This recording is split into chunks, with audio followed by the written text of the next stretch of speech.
Je pense que c'est maintenant acquis sur cette chaîne, je suis fascinée par les adaptations. Bonnes ou mauvaises, elles permettent une réflexion vraiment intéressante sur la nature d'une œuvre, son appartenance à tel ou tel groupe, le besoin et degré de respect et les possibilités offertes par chaque média. Celles dont on va parler aujourd'hui mettent très bien en lumière ces aspects par leur pluralité, leurs différences et points communs. Le transpersonnage, oui, on va parler BD pour une fois sur la chaîne et ses adaptations plus ou moins aimées. Let's go!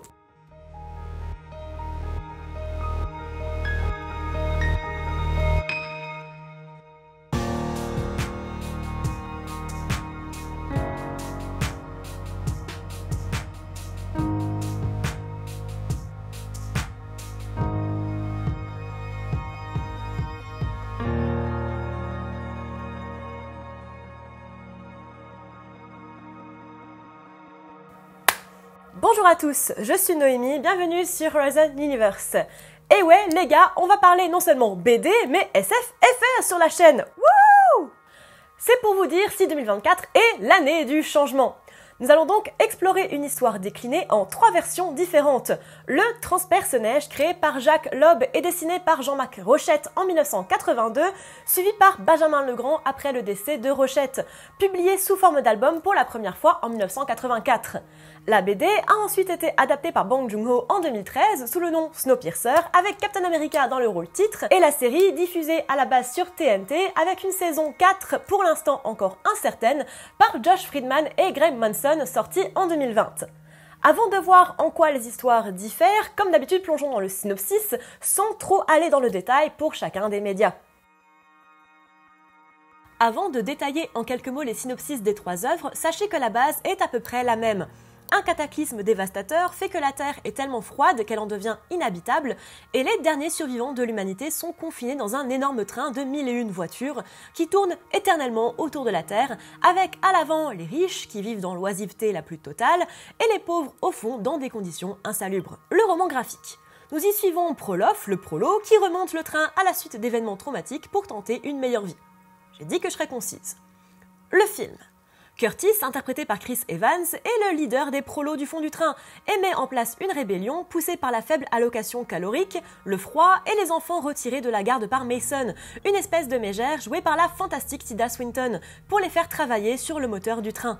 Il pète un jour un gigaplomb, sort les armes et lui et son groupe remontent le train. La série. Layton, interprété par David Diggs, aussi un prolo leader, est envoyé contre son gré à l'avant du train pour enquêter sur un meurtre. Comme d'habitude, on essaye de no spoil au maximum, donc c'est à peu près tout ce que vous saurez, sauf bien sûr pour la partie de la fin, que vous pourrez sauter en passant directement à la partie au final, vous connaissez la musique. Le cataclysme. Ouais, on commence assez fort, la raison même du cataclysme qui déclenche l'histoire est différente dans les versions. Dans le roman graphique, il est expliqué que l'apocalypse et l'état de la planète est dû à une arme qui aurait été lâchée. Le film et la série, eux, pointent vers une expérimentation scientifique qui aurait mal tourné, censée réguler et inverser les effets du réchauffement climatique. Bon, ça a marché, dans un sens, juste un petit peu trop léger. Ce qui est drôle, c'est ce que ça dit sur les versions. Les raisons évoquées du cataclysme sont presque en opposition avec les thématiques abordées dans les œuvres. Le roman graphique est clairement centré sur l'environnement. C'est donc intéressant que ça parle d'une arme et non d'un effort pour réguler le climat, alors que le film et la série sont bien plus centrés sur les aspects sociaux et la lutte des classes. Du coup, un conflit armé aurait sûrement été plus parlant dans cette thématique.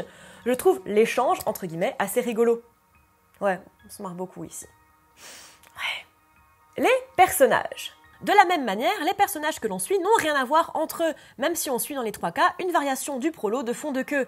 Prolof dans le comics, Curtis dans le film et Layton dans la série, mais tous sont assez différents.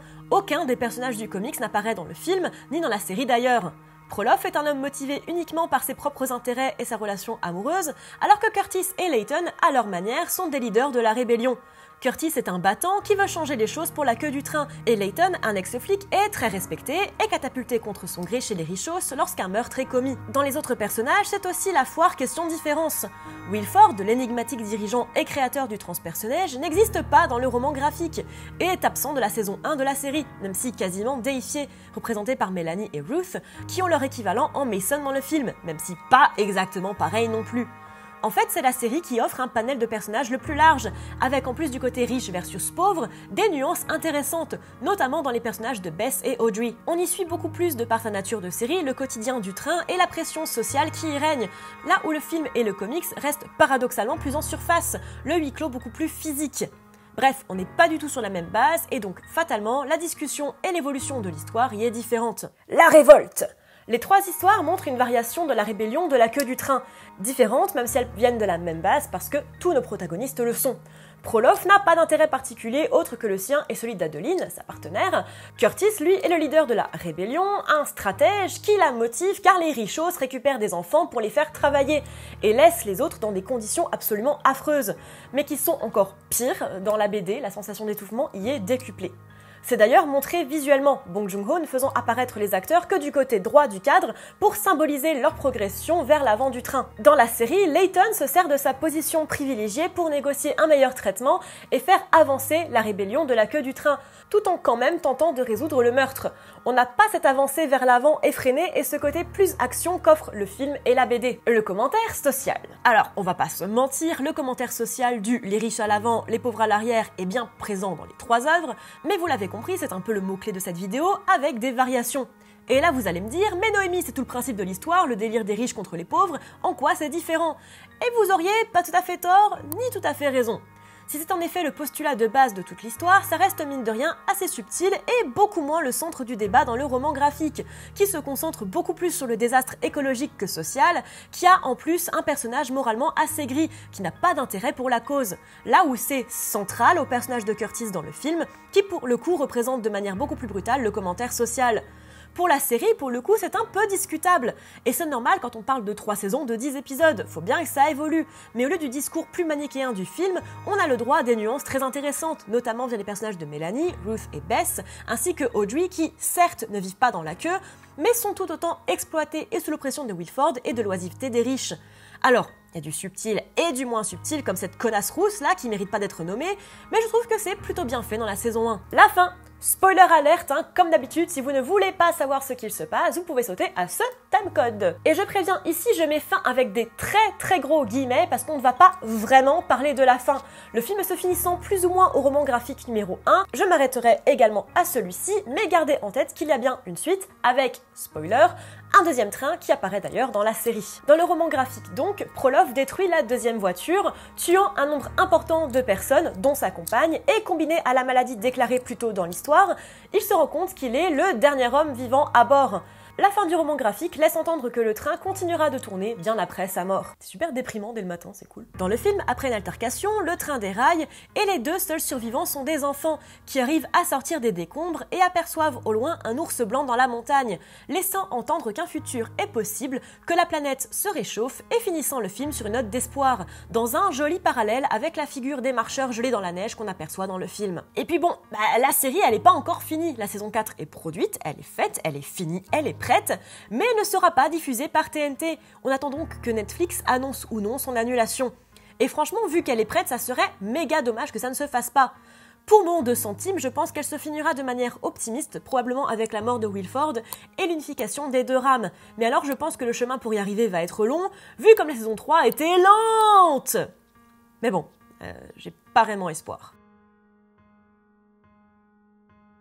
J'avoue, ça fait un bail que je voulais parler de transpersonnage sur la chaîne, même si je voulais attendre la fin de la transmission de la série pour ce faire.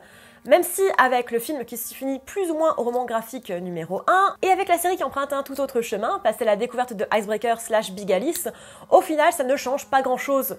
Je trouve cette histoire intéressante à étudier ici, parce que c'est très symptomatique de ce que je veux mettre en avant avec ces versus. Est-ce que le film et la série sont des adaptations fidèles du roman graphique ?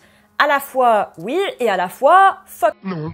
On y retrouve bien les environnements claustrophobes du roman, les visuels sont en général les meilleurs points des deux adaptations et le commentaire social de base du principe même du train y est retranscrit correctement, voire même le dépasse largement en ampleur et en réflexion. L'idée de base y est, après tout elle est assez simple à mettre en place si la technique suit, mais le message y est modifié, extrapolé et fortement différent.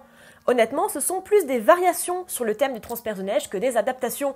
Bong Joon-ho a clairement dit avoir voulu garder l'âme du roman graphique, mais en a offert une différente lecture, avec un propos beaucoup plus politique, tout en versant plus dans l'action et le grand spectacle, ainsi que le grand public. Et c'est de même pour la série.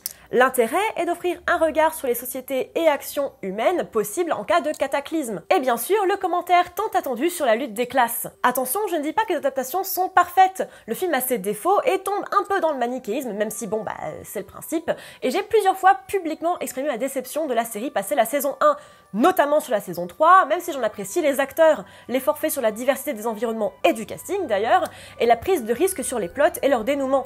Il y a du très très bon et il y a du plus mauvais, mais ça reste de plutôt bonne qualité et honnêtement un bel hommage à l'univers et au visuel créé par Loeb et Rochette. Sûrement un des univers post-apo les plus connus et reconnaissables du genre pour le grand public. Une vraie réussite pour des créateurs français et uniquement une des rares pour laquelle j'ai une affection particulière avec l'œuvre de Boule. Une histoire à découvrir qui interroge et qui saisit, qui questionne et qui marque fortement dans toutes ses versions, chacune à leur manière. De la bonne SF quoi. Et de la bonne SF française, comme quoi ça existe. Oui, il y en a deux, mais ça existe. Merci à tous de m'avoir suivi dans cette petite vidéo sur le transpersonnage, j'espère que ça vous aura plu. Ouais, ça y est, je parle de SFFR. Je pense que c'est une des rares œuvres de SFFR qu'on traitera sur la chaîne. J'ai déjà fait Planète des Singes tout début de ma chaîne, il me semble que c'était le premier versus. Et je pense que ce sera le seul qu'on fera, parce que le reste n'est pas vraiment d'intérêt. J'espère que ça vous aura plu, n'hésitez pas à me suivre sur les différents réseaux sociaux si ça vous intéresse, notamment Instagram et Twitter où je suis la plus active, sur Goodreads également si vous voulez mes critiques de livres un petit peu en avance. N'hésitez pas à donner sur Tipeee si vous en avez les moyens et si vous en avez l'envie. Et d'ici là, on se retrouve bientôt dans l'univers.